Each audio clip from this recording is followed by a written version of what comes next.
या येणाऱ्या निवडणुकीत मला जरा तुमच्या भागातील काही मुद्दे सांगा। आमच्या तासगाव तालुक्यात जनावराला टँकरशिवाय प्यायलाही पाणी नसायचं। एकदा का टँकर आला ना का सगळ्यांची झुंबड उडायची।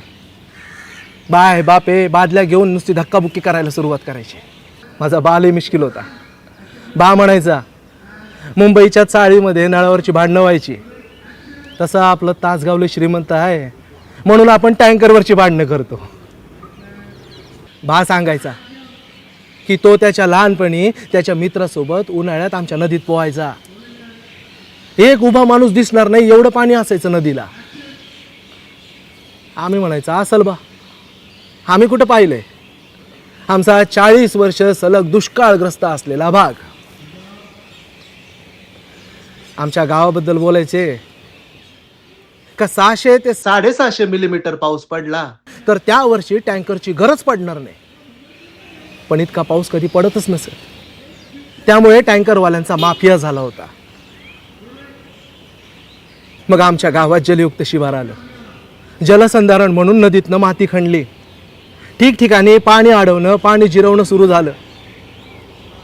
पहिल्या वर्षी पाऊस कमी पडला त्यामुळे फारसा फरक काही जाणवला नाही।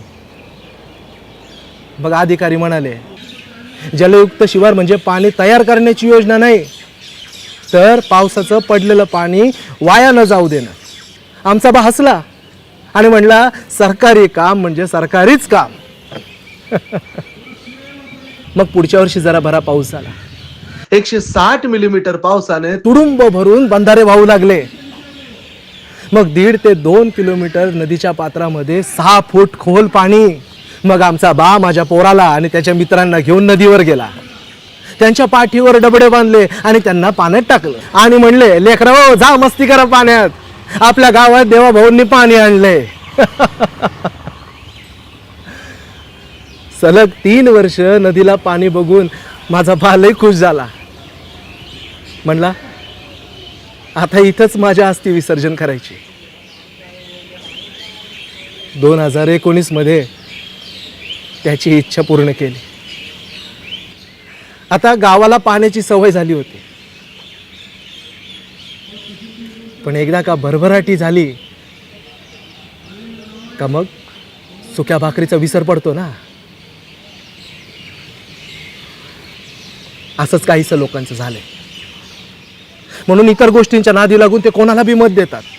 पण मी जर का भाजपाला सोडून जलयुक्त शिवार बंद करणाऱ्यांना मत दिलं ना तर माझा बा जिथं कुठं असेल तिथून मला चप्पल फेकून मार।